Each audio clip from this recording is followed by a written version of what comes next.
Leute, willkommen zu einem neuen Video. Und zwar sind wir schon auf dem Weg nach Richtung Italien. Und unser erster Stopp ist aber im Schwarzwald. Nächste Nacht geht es dann in die Schweiz und dann werden wir in Italien einfahren. Ein kleiner Trip zum ersten Mal mit Caro und dem Dachzelt. Dachzelt in dem schönen Mercedes. Auch schön vollgepackt. Mit den Frauen muss man natürlich ein bisschen mehr Gepäck einplanen. Ist wie es ist. Wird das so bleiben? Und ja, nehmen euch mit. Viel Spaß.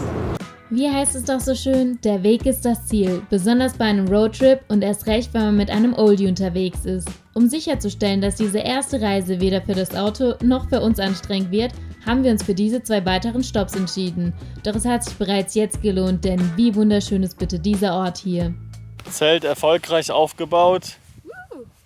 Caro zieht sich ein bisschen an. Ja, so ein leichter Wind ist hier am Wehen. Und wir essen jetzt ein bisschen was zum Abend. Haben nämlich belegte Brötchen noch und neuer Wein. Und neuen Wein aus der Pfalz.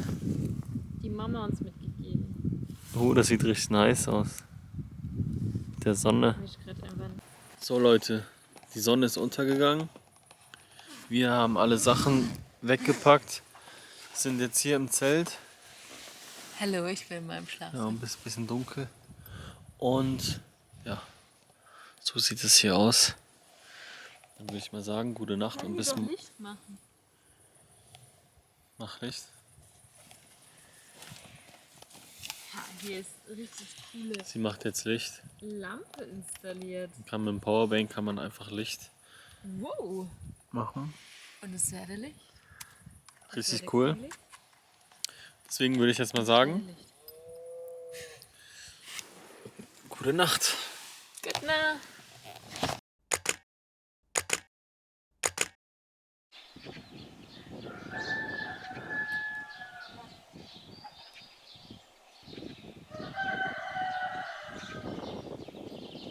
Moin Leute, es war die erste Nacht und es war leider ein bisschen windig und deswegen haben sie hier so ein Vorzelt, so ein Überzelt und dann ist es ein bisschen laut gewesen, hat auch ein bisschen geregnet, was jetzt aber nicht gestört hat. Mal gucken, wie das die nächsten Nächte sein wird. Man kann natürlich das Überzelt auch abmachen, würde ich aber jetzt erstmal noch nicht machen, weil es hält natürlich auch noch so ein bisschen mehr Schutz und so, ne? Ist ja nicht einfach so da. Aber ja, schaut euch einfach mal hier die Aussicht an. Das ist mega cool. Wir packen jetzt erstmal zusammen und fahren dann einkaufen und dann weiter in die Schweiz. Henry schien an diesem Morgen deutlich fitter. Für mich dagegen war diese Nacht sehr unruhig. Vielleicht lag es daran, dass er bereits mit Übernachtung im Dachzelt vertraut war. Für mich aber war es das erste Mal. Im Vergleich zum Camper eine völlig neue Erfahrung. Keine 4 Wände auf Rädern. Wir können uns nicht einschließen und sind auch nicht vor jedem Wetter geschützt. Uns trennt dieses Mal nur ein Stück Stoff von der Natur.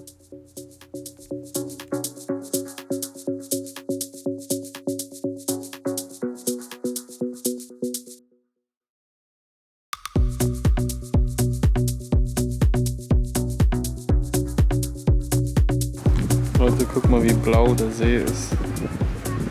Mega nice. Ach, die Schweiz. Ein wahrhaft traumhaftes Land. Obwohl wir hier weitestgehend nur durchfahren, genießen wir es in vollen Zügen. Wir haben übrigens zuvor bei Google Maps die Schweizer Karte heruntergeladen, da wir über unsere Mobilfunkanbieter kein Internet in der Schweiz haben. Für einen Tag brauchen wir uns aber auch kein Datenvolumen kaufen. So, wir fahren jetzt hier die Passstraße hoch. Welche genau das ist, weiß ich gar nicht. Machen jetzt hier kurz einen Stopp, weil es hier auch nice aussieht und einfach mal kurz dem Auto eine Pause zu gönnen, würde ich mal sagen.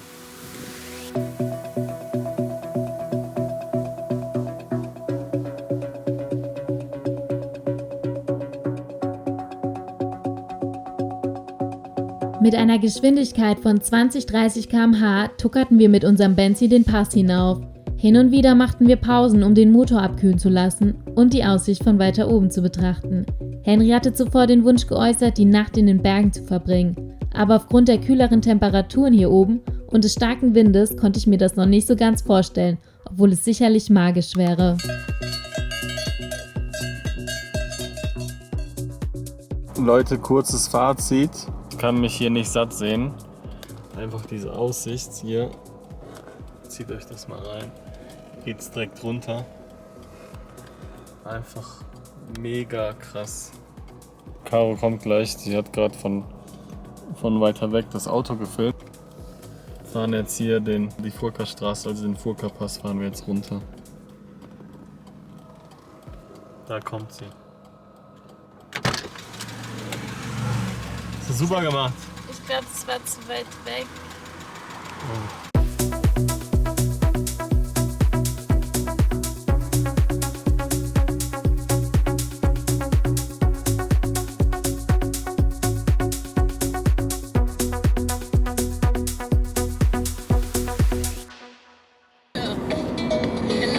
Schweiz war eine Attraktion des Fahrens.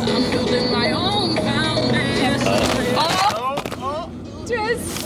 Das war's dann aus der Schweiz. Mic drop. Solange der Stau ist, machen wir uns das Essen, genießen den Sonnenuntergang. Ich habe beim Einkaufen, erinnert euch noch an den Aldi, da habe ich einfach unser Campingtisch stehen lassen auf dem Parkplatz. Weil ich musste den nämlich von hier, der liegt immer hier drauf, wegnehmen, damit ich das Zeug reinräumen kann. Habe ich an die Wand gelehnt, habe ich sie auch einfach lehnen lassen.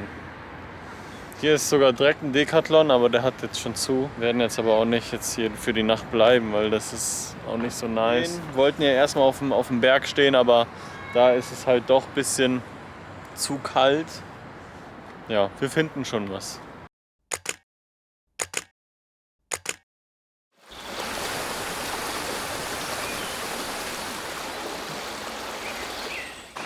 Moin Leute, hier haben wir heute geschlafen, direkt an so einem Sportplatz und da hinten haben auch Leute hier Party gemacht.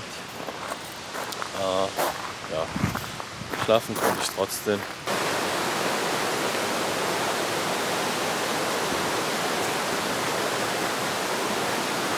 Ich sag euch nur, 10 Sekunden mit Füßen drin stehen, dann tut schon sehr weh, aber durchgezogen. Wir haben jetzt die Grenze zu Italien überquert, sind in Italien und zahlen jetzt erstmal Maut. Ich suche nach Parkplatz. Ja. Und wir fahren noch zum Decathlon. Wir fahren zum Decathlon Tisch und Gas kaufen.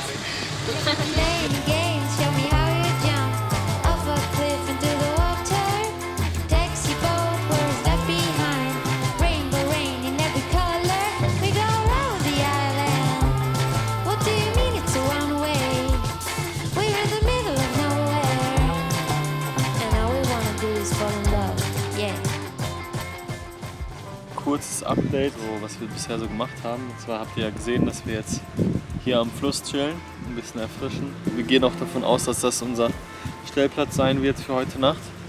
Auf jeden Fall waren wir erstmal im Decathlon, dort gab es keinen Tisch. Dann waren wir im nächsten Decathlon, dort haben wir einen Tisch gekauft. Leider gab es da kein Gas. Und dann haben wir einen Stellplatz gefunden und wollten das natürlich in irgendeinem Gewässer machen. In diesem Sinne chillen wir uns jetzt. Übrigens, was ich noch zu sagen habe, wir haben das Problem gelöst. Ihr erinnert euch die erste Nacht. Am Morgen haben wir gesagt, dass das Zelt so ein bisschen gewackelt hat. Das haben wir gelöst. Erkläre ich euch später, wie wir das gemacht haben, wenn ich das Zelt wieder aufgebaut habe. Es ist übrigens Anfang September. Während in Deutschland der Herbst beginnt, fühlt es sich hier wie Hochsommer an. Wir wollten daher direkt das tolle Wetter ausnutzen und sind an diesem kleinen Fluss namens Ticino gelandet. Ich habe das Zelt jetzt mal hier aufgebaut und auch die Stangen mal festgemacht. Wenn man die befestigt, dann ist ja logisch, dann wackelt das im Wind nicht mehr gegen das Zelt. Und so ist es auf jeden Fall viel besser. Wir haben uns jetzt hier gemütlich gemacht und es gibt vegane Burger. Bisschen viel Soße, ne? Und wir gucken Basketball dabei.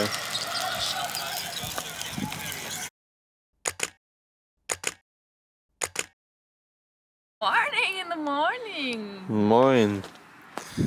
Von mir kam gestern nichts mehr. Wir haben einfach nur noch Basketball geguckt und den Stellplatz gewechselt.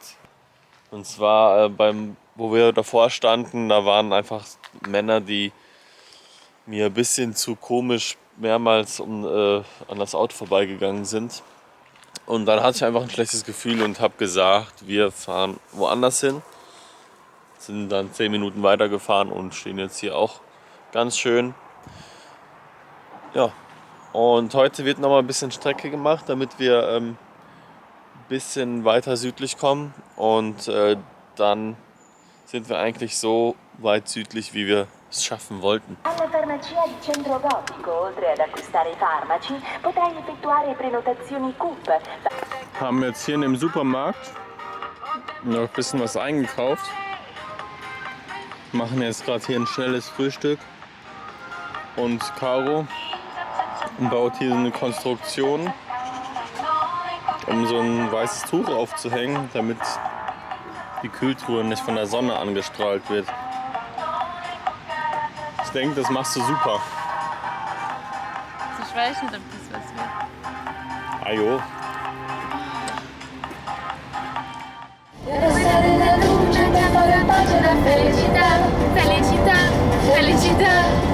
Ja, ich weiß, singen kann ich nicht so gut und schon gar nicht Italienisch, aber die alten Lieder haben es uns echt angetan. Bei so einer guten Stimmung vergisst man dann auch schnell die Hitze im Oldie, denn eine Klimaanlage haben wir nicht. Henry hat jetzt ganz lieb den Typ hier von der Tankstelle gefragt, ob es hier Wasser gibt. Und siehe da, Henry hat Wasser bekommen. Das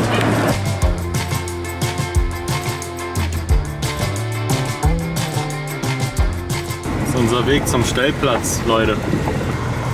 Ja, ich bin gespannt, wo wir hinfahren. Ich habe ja keine Ahnung. Leute, wir haben uns ein bisschen verfahren. Manchmal, wenn man Koordinaten eingibt, führen die einfach nicht zum Ziel. Man landet auf einmal irgendwo anders. Und das war dieses Mal der Fall. Wir fahren hier immer richtig holprige Wege und steil.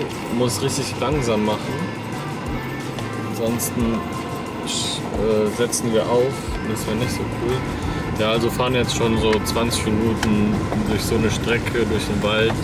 Voll auf so Spurrillen oder Regenrillen, wie man das auch nennt. Ja, aber kriegen wir schon hin. So, wir sind endlich angekommen. Ich mache jetzt erstmal hier die Motorhaube auf, einfach um ein bisschen abzukühlen.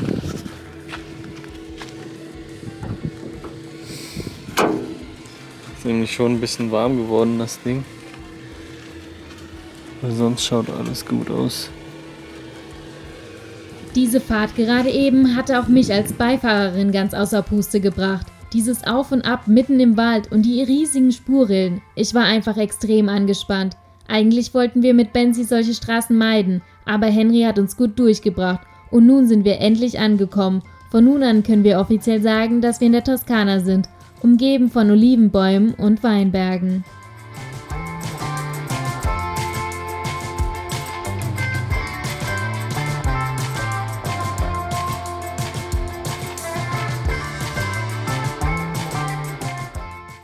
Ich hatte ja eben die Solarpanel vorne liegen.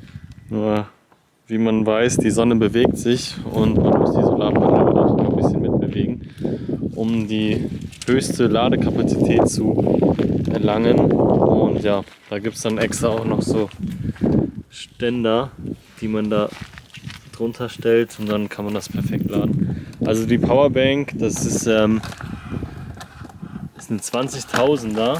Und die ist jetzt schon an der dritten Lampe von 4 aufgeladen. Also ist echt ganz gut.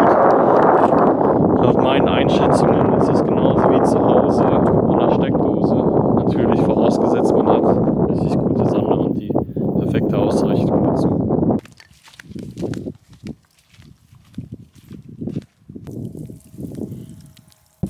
So Leute, frisch geduscht und pünktlich zum Sonnenuntergang. Schaut euch das mal an, wie krass das hier aussieht. Ich zeige euch das mal. Einfach richtig cooler Sonnenuntergang. Ich muss zugeben, dieser Anblick erinnert mich ein wenig an zu Hause, da ich in der Pfalz in einer ähnlichen Landschaft aufgewachsen bin. Dennoch hat die Landschaft hier in Italien ihren ganz eigenen Charme.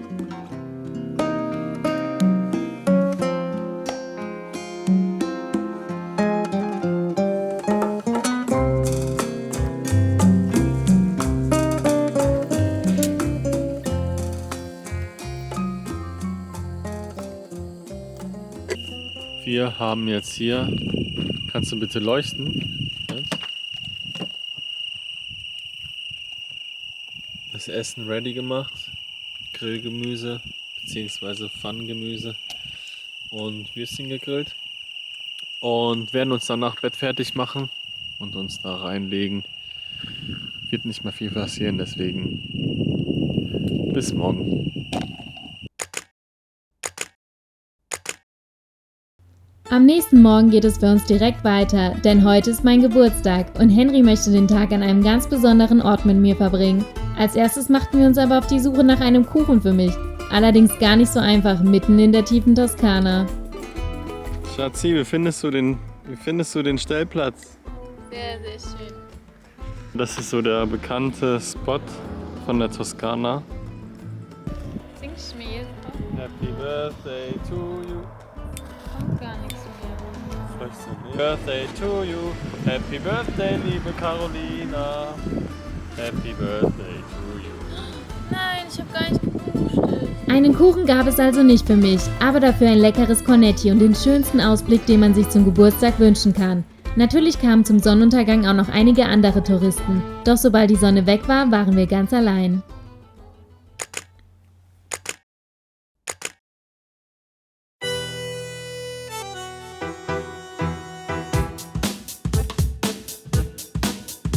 Entlang dieser Straßen zu fahren ist einfach traumhaft. Ich wusste gar nicht, dass die Toskana so ländlich geprägt ist, aber mir gefällt's total. Leute, wir haben jetzt eine App rausgesucht, wo man Trinkwasser auffüllen kann. Und zwar gibt es hier einen Trinkwasserbrunnen. Machen wir jetzt das Ding voll. Dann haben wir wieder was zum Duschen und zum Kochen. Eigentlich hätten wir diesen Stopp zum Wasserauffüllen nicht unbedingt gebraucht, da wir ohnehin auf dem Weg zum nächsten Stellplatz waren, wo ausreichend Wasser auf uns wartete. Trotzdem führte uns dieser kleine Umweg durch wunderschöne Orte und entlang außergewöhnlicher Straßen. Heute haben wir mal hier so einen Campingplatz, ist nicht richtig. Wir sind auf so einem Weingut und hier gibt es ein paar Plätze halt für Camper. Und da hinten kann man sogar schon das Meer sehen. Und ja, werden hier jetzt den ganzen Tag verbringen und auch die Nacht. Wir haben jetzt 10:30, also wird heute sehr chillig. Ich werde heute ein bisschen mal das Auto ausräumen und wieder neu einräumen. Kann ich euch ein bisschen mitnehmen.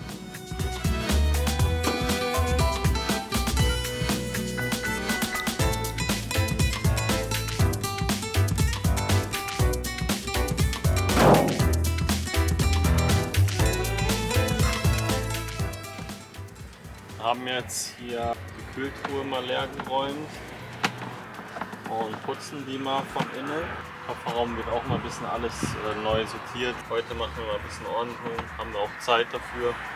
Dann sieht das alles wieder super aus. So sieht es gerade hier drinnen aus. Wird alles ein bisschen umsortiert. Hier, das sind so die Sachen, Lebensmittel, die man jetzt nicht kühlen muss. Und das hier ist so alles so, was Geschirr und Kocher angeht. Und da in der dritten Kiste, da ist so Picknickdecke, dann die Dusche, Spiele und sowas. Dann haben wir hier noch eine Kiste. Da sind Sachen, so einfach mal so ein Schraubendreher, Klebeband, ein Spaten, also so einen kleinen Messer, Taschenlampen, Korkenzieher, Feuerzeug, sowas, Kleinkrams. Genau, so ganz grob. Klamotten Jetzt ist hier eine Kiste gerade draußen, aber Klamotten haben wir hier beide. Das ist normalerweise alles weg, wir sind gerade am Umsortieren. Hier eine Kiste ist für mich und die andere ist dann oben drauf. Wasserkanister steht hier hinterm Sitz. Da versteckt sich noch unsere Hängematte. Hier. Genau, so sieht das aus. Schlafsack und alles ist gerade schon im Zelt, damit das uns nicht beim Umräumen stört. Henry war an diesem Vormittag super fleißig. Ich dagegen habe mich etwas zurückgezogen. In der vorherigen Nacht wurde ich extrem von Moskitos verstochen. Mein Körper steckte das nicht ganz so einfach weg.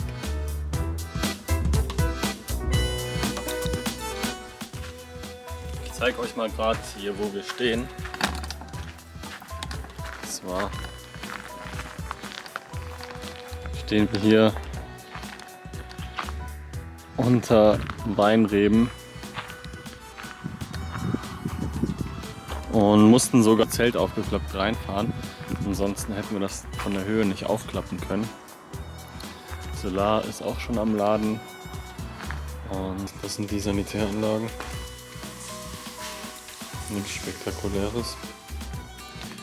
Dann ist hier Waschküche sozusagen. Da steht unsere Kühltruhe oben drauf, eigentlich sehr nice. Und das hier ist so ein Gemeinschaftskühlschrank. Da hole ich jetzt unsere Cola mit und das Bier.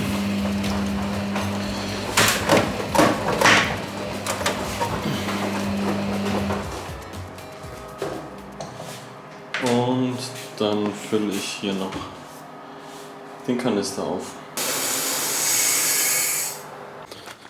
Wenn man dann von den Sanitäranlagen rausgeht, kommt man dann hier zu den Stellplätzen.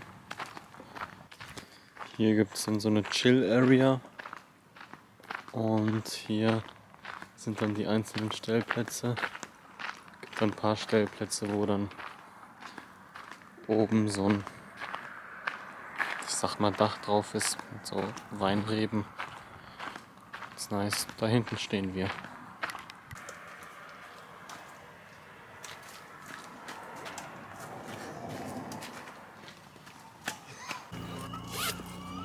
Ja, das ist unser Dachfenster. Von hier aus sehen wir natürlich auch die Weinreben.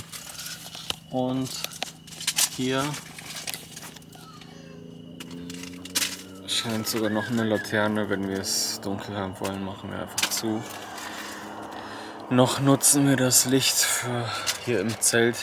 Und genau, wir sagen bis morgen.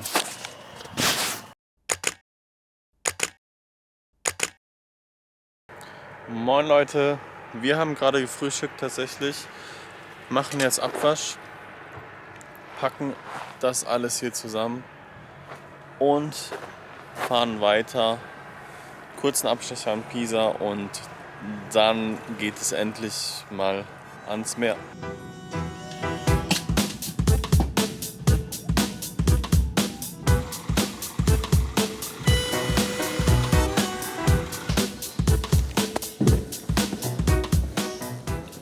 Buongiorno. Allora, alle 7. That's it? Okay. Thank you. Tutto a posto? Bye. Tutto bene? Ja. Tutto ok? Und alles okay. Ciao, grazie. Du sollst ja mal Italienisch lernen. Wo es nice aus, so unter Rebe.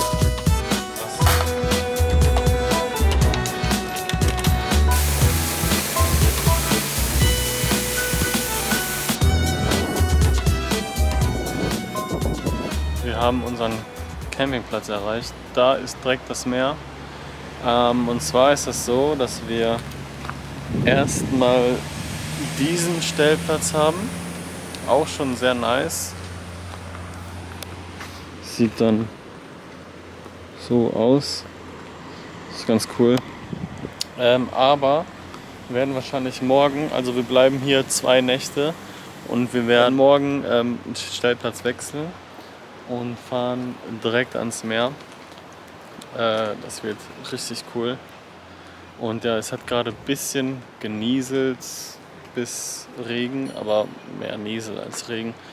Haben dann hier so einen Tarp aufgespannt, der dann hier den Kofferraum ein bisschen trocken hält.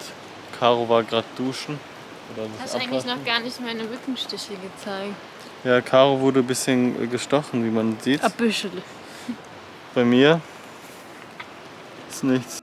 Das nächste Städtchen in der Nähe unseres Campingplatzes schien ein Stückchen weiter weg zu sein. Das hielt uns aber am Abend nicht von einem Ausflug dorthin ab.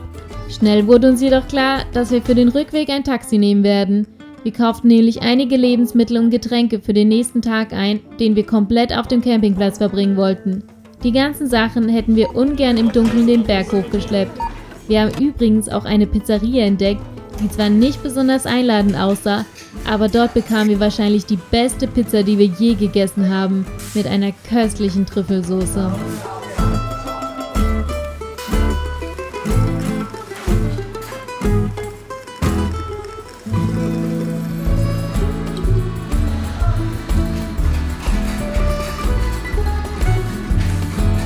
Ich zeig euch mal. Boah, die Trüffelpizza ist so krass.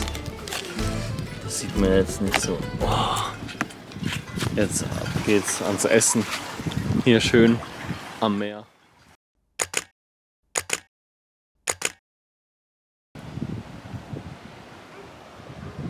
Ja Leute, kurz und knapp. Ist jetzt nächster Tag, wir haben schon gefrühstückt. Wir haben unser Dachzelt eingebaut, wir haben alles schon eingebaut. Wir wollten ja eigentlich die zweite Nacht auf dem gleichen Campingplatz, aber direkt am Meer verbringen. Die Leute haben auch den Platz verlassen, die dort waren, die erste Nacht. Aber ja, irgendwie macht das Personal dicht, weil das ein Doppelstellplatz ist und dann andere nicht mehr dahin können. Wir haben gesagt, ja, wir können gerade gut dann, wenn jemand kommt, zusammenklappen und gerade rausfahren, dass die durchfahren können.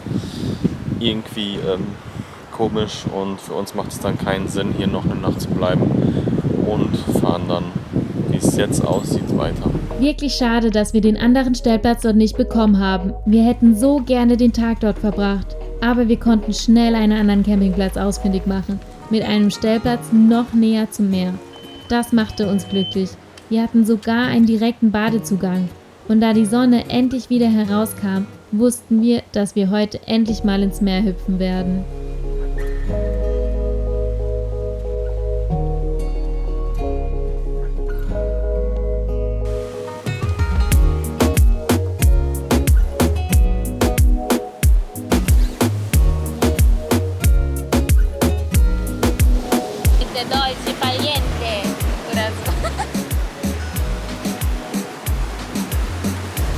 Jetzt machen wir Abendessen. Gemüse aus dem Dorf. Feta. Dann haben wir noch Grillcamembert. Das wird jetzt gekocht.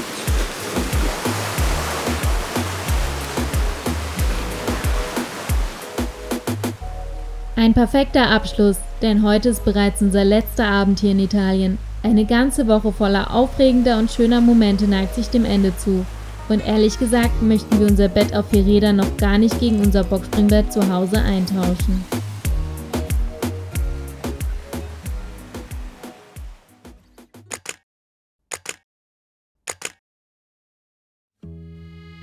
Für uns steht noch ein kleiner Stopp hier in Italien auf dem Plan, bevor es Richtung Deutschland geht.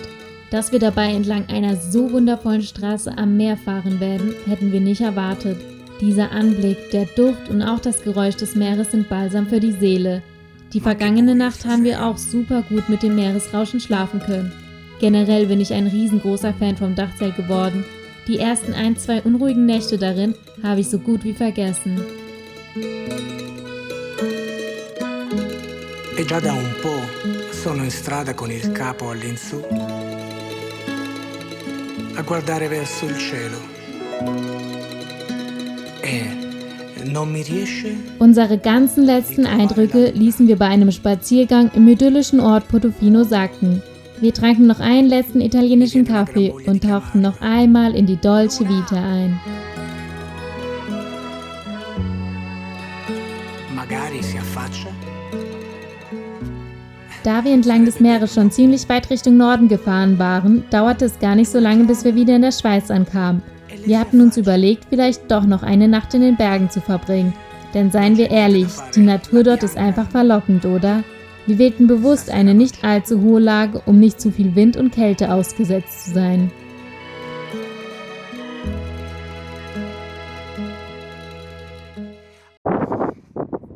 So Leute, wir sind wieder in der Schweiz. Wir haben unseren letzten Startplatz erreicht für den Trip. Dann sind wir in der Pfalz. Morgen. Das ist auf jeden Fall ein bisschen kälter, aber Oh Mann, Henry kann man bei dem Wind kaum verstehen. Unser Plan ist also nicht ganz aufgegangen, denn auch etwas tiefer in den Bergen kann es sehr windig und kühl sein. Trotz allem waren wir zu diesem Zeitpunkt noch überzeugt davon, hier eine Nacht zu bleiben. Das sollte sich aber schnell ändern. Oh Mann.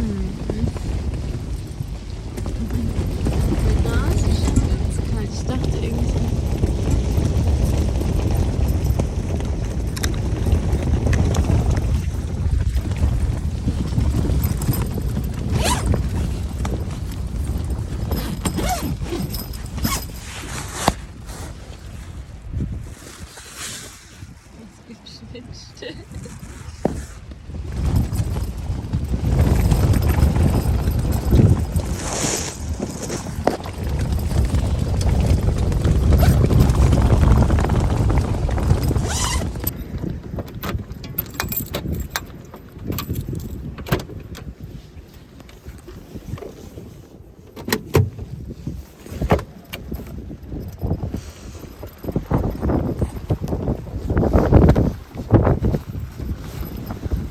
Uns blieb also nichts anderes übrig, als den Stellplatz zu verlassen. Die Lage spitzte sich nämlich zu und es war einfach extrem unangenehm im Zelt.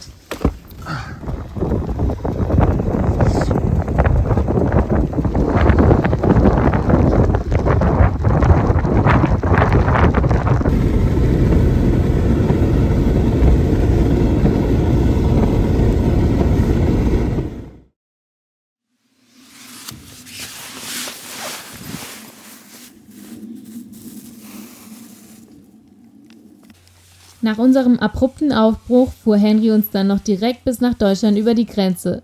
Ganz schön viel Action noch zum Abschluss, aber das gehört halt auch dazu. Wir sind uns sicher, dass wir diesen ersten richtigen Trip mit unserem Benzi nie vergessen werden. Continua. Poi ad un tratto la luna